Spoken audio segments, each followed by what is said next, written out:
guys for being here tonight. Real life, make some noise, a live studio audience. Yes, for those that are wondering, until we upgrade our camera game, there is a live studio audience. And we are here with Natasha Cruz. Give it up for Natasha. Yes. Yeah, it was not nervous at all. She's just so calm, bro. Like, I feel your calm vibes. I feel your energy. So thank you guys for coming out once again. This is real life. This is what we do, man. This is exciting. And we're always, first of all, thank you so much for being a part of this podcast. And we interview students every month with popcorn.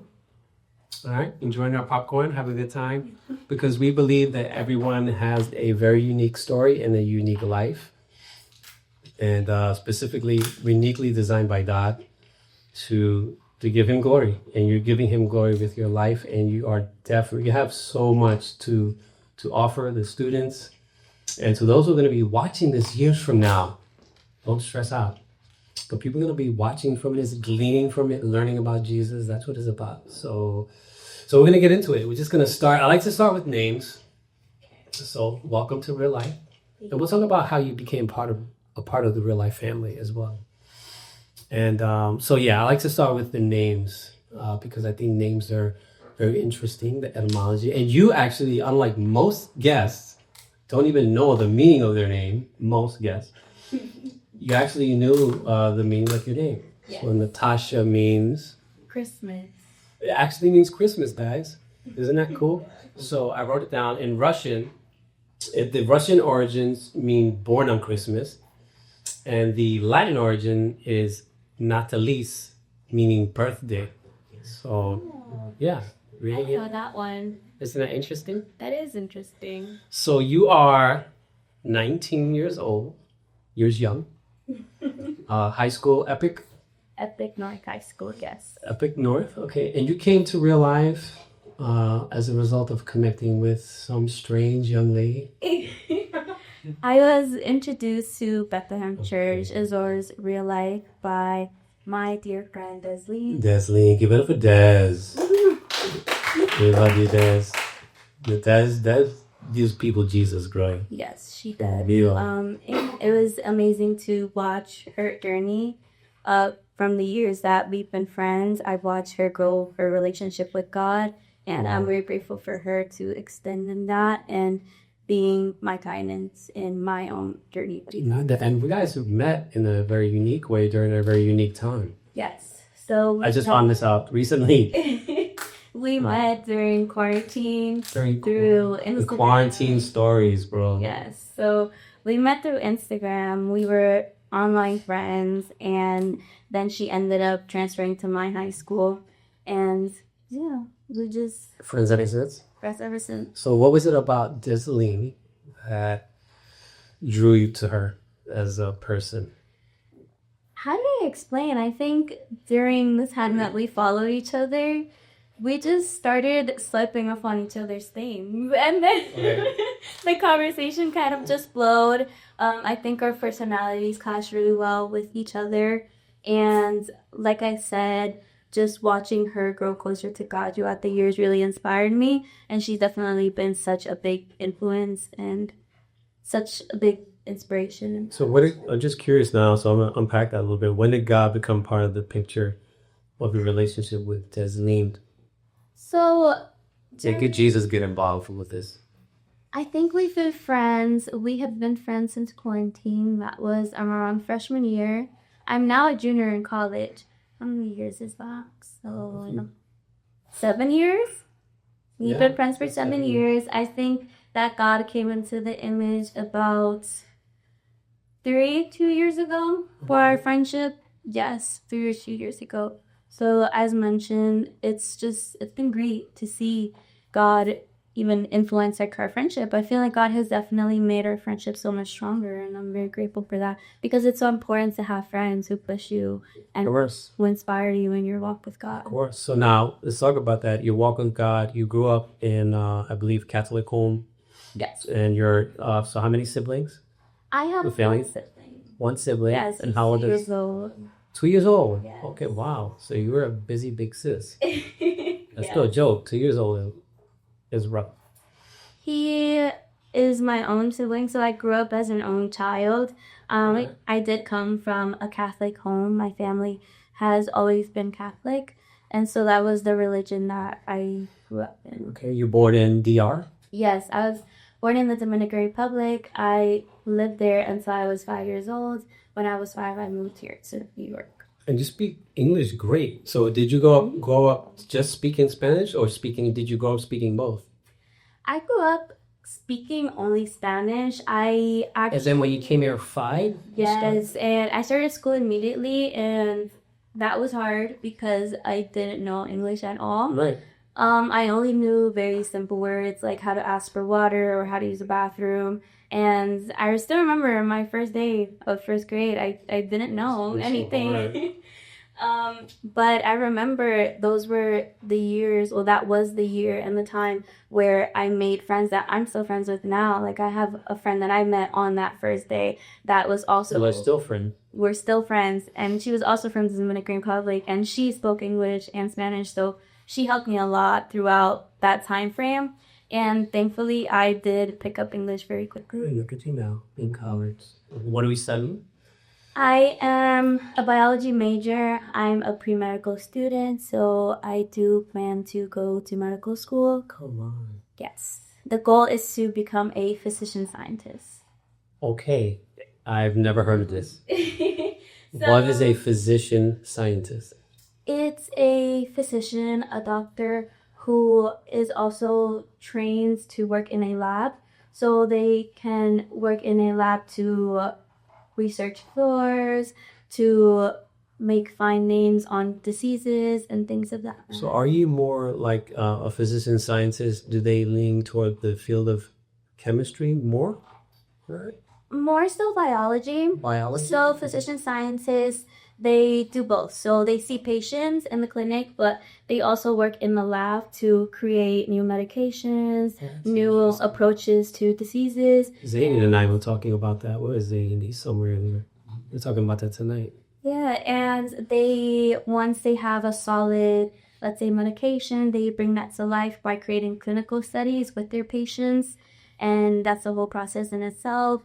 Your patients have to trust you, of course, to facilitate those medications and monitor them and see how they work. Wow, that's gonna be so interesting. Yeah. And you'll tell me about your dissection of mice, correct? Yes. So I just got back from an internship, a research internship in Philadelphia. I was interning at the Lewis Katz School of Medicine, and I'd like to talk about this experience and the way that it impacted me. I do believe that God places things in my life for a reason, and everything that happens is for a reason. And I think that I was looking for this research experience because for medical schools, it's an addition. Like, it's something that builds your resume and makes you a more competitive applicant. I remember you were very excited. Yes, it makes you a more competitive applicant when you have that research experience. And that's originally why I wanted to do it, because I wanted the research experience. But when I actually did it, when I was actually doing it, I was like, wait, I actually love this. And this is my first time being in the lab. And before this experience, I just wanted to be an MD. So I just wanted to go to medical school to just do the MD degree and just be a physician. So being exposed to this... just opened doors for me. And I was like, well, I want to do this too. And then that's when I chose MD PhD dual degree. And I was just so grateful that I was placed in that setting, especially because these programs are highly competitive. I go to Hunter College, and the majority of the students are pre-medical students. So we're in constant competition with each other for these programs. You can imagine these programs have about like 500 applications. And for me to be chosen out of 15 people from the whole entire pool of applicants, I was like, wow, like I'm so grateful for this opportunity. And it made me realize my purpose. And I'm just very grateful to God. So now when you see it made you realize your purpose, expound on that a little bit. Okay, so growing up, I did not always know that I wanted to specifically go into medicine. as a young child, and this is connected to even the community that I grew up in. I grew up in a very close kind of community, like close-knit family, you can say. And I feel that's the difference between growing up in a place like the Dominican Republic and a place like New York. So my neighbors, they were like my family. Like everybody over there, they always had their doors open. Literally doors open. The kids would be playing on the street. I would know all of my neighbors. They'd be like my family, as I said. And over here, it's like, you know, you don't really get that. You don't really get Especially that in New York. connection. Right. So growing up, it was like, I feel like I have a very soft and empathetic heart. And I feel like I knew that I was always called to help people. And so medicine came into my field of vision in high school. I actually grew up wanting to be a lawyer for some time, but it was kind of something that I just said. It wasn't something that I really felt, if that makes sense. I just would tell everybody, yes, I want to be a lawyer. But when I actually did that deep dive and really discovered myself, it was when I said, yeah, medicine is it. And I do believe that God called me to heal people. It's something that I'm genuinely passionate about. And it's a career that you need to be passionate about because it requires years of school. And helping people, which is what you want to do. Yes. So take me back to that lab experience a little bit. Like being involved in that internship, what you're splicing? What are you doing? Looking things under the microscope? Yes. So I learned various lab techniques. I mostly was working with mouse models. So I was taught how to dissect mice, how to dissect their brains. First time ever? First time Dissecting ever. their brains. First time ever dissecting their brains. But I also dissected their embryos as well. So pregnant mice. And they have this embryonic sac, and it's like really hard. And learning how to get the embryos Was out. that gross for you? Was any of it gross for you? I don't think so. It was not. It wasn't gross. It was definitely new. I was scared. But yeah, that's mostly what we were doing. We were dissecting mice. We would slice their brains. Well, we would embed them in paraffin wax, and then we would slice their brains in order to look at their brains to have a closer view. And I would do a lot of research on the mechanisms that lead to a condition called microcephaly. That was my focus. So What is this for us who do not understand? Microcephaly is a condition in which a baby's head is smaller than normal. And so we were looking at how different genes and mechanisms play into this condition. So now when a baby's head is smaller than normal, does it affect their intellect Yes, it does. automatically? Oh. Yes, it does. And it was very interesting. I was actually never exposed to neuroscience before. I love neuroscience. Yeah. So how do they replicate that in a mouse? Do they purposely interrupt the birth cycle? So they create a transgenic mouse model overexpressing things that are known to cause microcephaly. Interesting. So learning about that in itself, it was so cool. Biology is so cool, and how things come together to form the human body, to form animal bodies. Wasn't it awesome? It is. It's like they say a lot of people who go into that field, they just like discover God. You really do. It's like, wow, they just Discover fascinated, God. right? Because it's like your body gives you exactly what you need. You are perfectly made to survive in a world like this. How can you deny God? Right? I don't know. People do though. So let's talk about God. Yes, I know you had an experience. You said, so when did you begin? So you grew up Catholic. You grew up exposed to religion. When did like knowing Jesus? Because my wife said she drove you home one day. She said, talk to her about. She has an awesome testimony. And so, of course, we always get into people's testimonies in these podcasts, but talk about the first time you had an encounter with Jesus. How did that happen? Okay, so it's kind of a long story. So That's what we get. we'll start with, as mentioned before, I grew up Catholic. And so my family, it was always a thing to go to church every Sunday. And my mom put me in church classes so I could do my communion and my confirmation. And I think growing up, it was something that I strayed away from in the sense that I wasn't really present.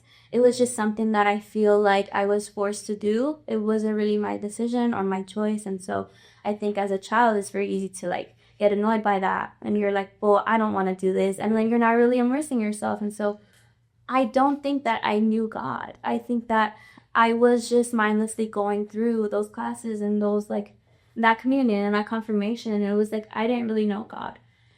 And when quarantine came around, we stopped going to church, it's lockdown.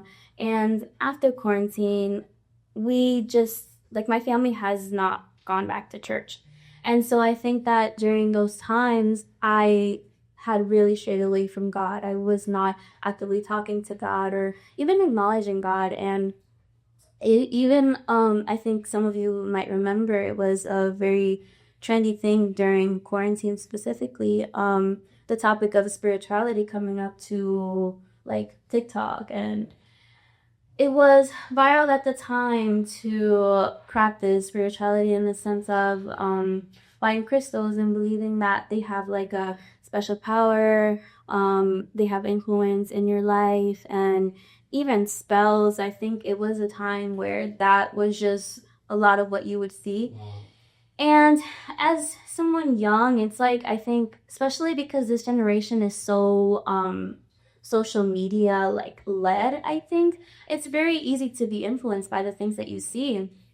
And I won't deny that I was one of those people that was influenced. So you were drawn toward that. Yeah, so But seeking God, you were wanting, right? Some you felt like something was missing. Wanting, wasn't your yes, and that's such a. I'm glad you brought that up because I feel like me personally, when I am not, well, during that time where I didn't have a relationship with God, there was definitely something missing. And I think that I kept trying to fill that. Mm.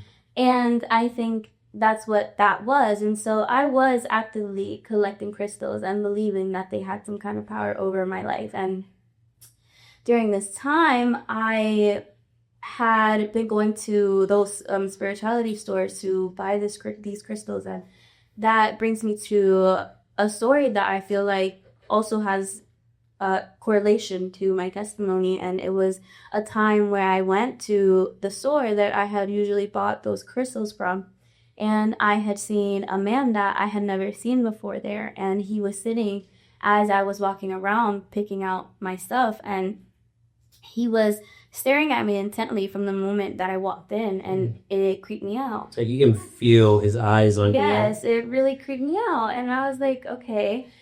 And he stopped me, and the first thing he said to me was, do you have a family member that passed away recently? And I'm scared. I'm like, what is he? I was just taken aback. I was like, well, I have never experienced a death in my family before, so I had no idea where the conversation was going. And he said that the reason he was asking me that is that when I walk, he sees a white light following me. Mm. And that, I didn't know how to respond. I felt chills. And honestly, I think at the time I took that with a grain of salt because I didn't know if he was trying to like sell something to me, pull me in. I really don't know, but I didn't engage in conversation with him. I just ended up leaving. Was there stones? With my stones. Yes, with my stones. I didn't let you say right here. You got my God right here. With my stones. And yeah, so I went through that period of time, and I think after that, now I would like to talk about my transition into Christianity, and so these stones aren't working. Something's up with these stones. It's not doing it. I need Jesus. Through that trajectory, I just realized that okay, girl, this is not it's not it. Yeah, this is not it. But even then, it still felt like something was missing, And I think I'm a person who's always searching for balance. And I think that spiritual balance is also very, very important to me. And this is where I want to bring Deslene into the story. You know, we mentioned her earlier, but she played a big part in my testimony. And she was the one who introduced me to Bethlehem Church. Actually, she grew up Christian, and she spoke to me about Christianity, and she was the reason that I decided to try out Christianity and why I decided to come to Bethlehem Church. I could see her saying, "Girl, you better get those stones out of your house." I could see her saying something. And I started going to Bethlehem, and it's so different. It was such a different experience from what I was used to in Catholic Church. And I think what was so nice about it was that it wasn't like as structured. I feel like Catholic Mass has a structure. And what I love about Christianity is that Christians are very focused on their relationship with God, not as much like the religion aspect. Like, what's most important is that you have a relationship with God. And I think people tend to overlook that and focus more on the religion aspect than, oh, what is my religion telling me to do, and what is my religion telling me not to do, and not actually speaking to God and building a relationship with God and listening to God. And so when I was in that space, that was when I really got to experience focusing on my relationship with God rather than religion. And that was so special for me. That was so important to me. And I think this is my first encounter with God. Well, the one that I felt like in my bones, and it was like the first time. It was actually during one of our Wednesday masses. I went with, well, not mass, Wednesday service. Wednesday service. It's okay. You still have some like it's like old lingo. It's fine. It was one of our Wednesday services, and I was with Deslene, and I think during that time I was going through a hard time. As mentioned, I'm a pre-medical student. I go through a lot of stress. Of course. I go through a lot of stress all the time, and I was going through a very hard time, and I went to that service, and there was a moment in the service where we were invited to kneel and pray. And I think that was the first moment in which I fully surrendered myself to Christ. I fully surrendered. I was on my knees and I started crying. And I didn't even know why I was crying. I can't even explain to you. I don't think there were thoughts going on in my head, but it was like everything just like flowed out of me. Like I just cried and I could not stop crying. I had many moments like that. And there were chills all over my body. And it was like I knew that God was there. It was like he was like embracing me, like hugging me, basically. And it was amazing. I think you can't put it into words. Yeah, honestly. I can't put it into words. Spiritual experience is unique to everyone. Yes, and it's just, I think that, well, I know that he's always been there for me when I needed him. And I think that during that specific time, I really needed to feel him. And I did. And it changed. And it changed. It changed everything for me, yes. Praise God. So, and that was what? How long ago was that? That was... I think it was almost... 2 years ago? 2 years ago? Okay. Yes, almost 2 years ago. Yeah. Wow. That's powerful. That's Jesus. Because you haven't been the same since. I have not. You have not. I'm so proud of you. Thank you. This is good. Don't make me cry. No, you already made me cry before we were even filming. So, so let's talk about some of the things. Let's wrap it up with some of the things that, you know, because your life changed, right? You said so previously. You're like you grew up a certain way, in more of a religious way.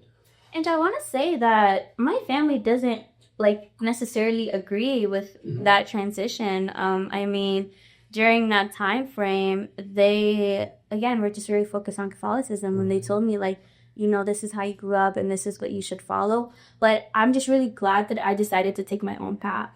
Because I believe that if I didn't, that I wouldn't be where I am now. I just want God. Yeah. I just want God. Yeah. So, yeah, Jesus does that. He separates. So what changed? So my question was, so growing up Catholic, and what I don't want to pick on, like I'm picking on Catholicism, but I'm just saying growing up in a way that you says was just very religious to having experienced Jesus, and then after that, what's changed, like personally with your walk with God, and what tips can you leave the listening audience to kind of put into practice pursuing Jesus? I believe that now I'm so much more present, I think, and I'm so much more grateful. I live my life with. You are very grateful. Yes, I am very grateful. I'm very sensitive. I think that God filled me with so much love for the things that I'm passionate about, the people around me, and I have become such like a soft person. I'm just very grateful for the things that God has given me, and I'm very grateful that I'm able to fully appreciate them now. And I think that comes with my walk with God, you know? So were you callous before? Would you describe yourself? You said you're soft. Yes. Your heart is softening, but were you before very calloused or very hardened?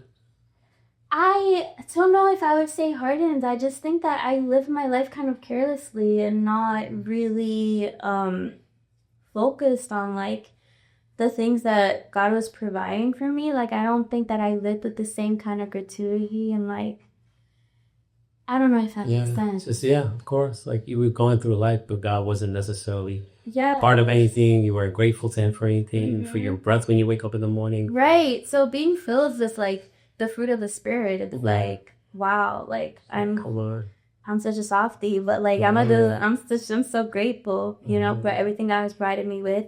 And I talk to Him so much now, and I always feel Him listening.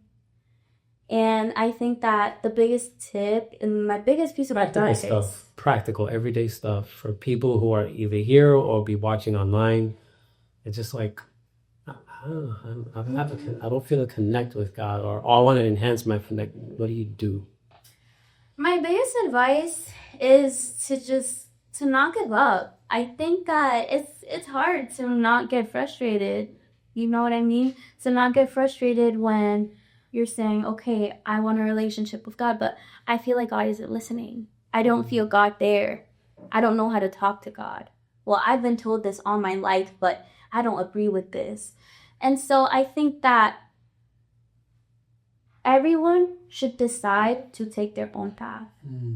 And I'm so glad that I did that and didn't continue to follow in a path that I feel like didn't align with me and my journey with God, because I learned so much about myself in the process. I learned so much about God, and I just urge everyone to not give up, to try different things, because everyone's walk with God is unique. Wow. Natasha Cruz, give it up one more time. I've been a big talk all night. Seriously, you're that kind of interview, and I'm so proud of you on this journey with following Jesus. And God is already using you. I know you impact people around you. There's no doubt about that. And in the medical field, in the, what was the title again? The physician scientist. The physician scientist, you are going to be so impactful. I know it. Led by God. Led by God and doing it for His glory. And I'm very proud of you, as we all are. Thank you. So, yes. I have one more piece of advice. Do it. Yes, we need it. I think also on your walk with God, it's very important to recognize Guys, pay attention. The last piece of advice. It's very important to recognize the things and distinguish the things that are from God and the things that are not from God. Because from, my career path, like I mentioned before, I tend to get really stressed. I tend to get feelings of self-doubt. And there are times where I'm like, am I even built for this? Am I even set up for this? Am I even smart enough? Students are going through that right now that are listening, that are here. And that's the enemy, trying to stray you away from your purpose. And so recognizing those feelings, recognizing that they're not from God, and that God wouldn't give you that opportunity, that passion, that vision, unless it was meant for you. Acknowledging that will get you so far. It will get you so far. It will help you so much in your walk with God to say everything happens to me for a reason. And that's why I brought up the internship that I had. Because if I didn't have that, would I know that part of my purpose is to be a scientist? You know what I I mean? don't know what that sounds. And, and I was wondering even before this program, again, am I smart enough to work in the lab?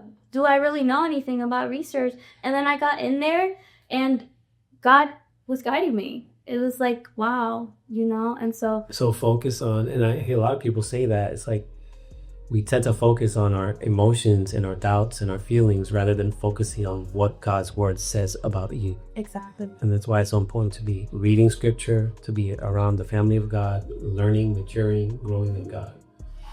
And so give it up one last time for Natasha, the scientist Cruz.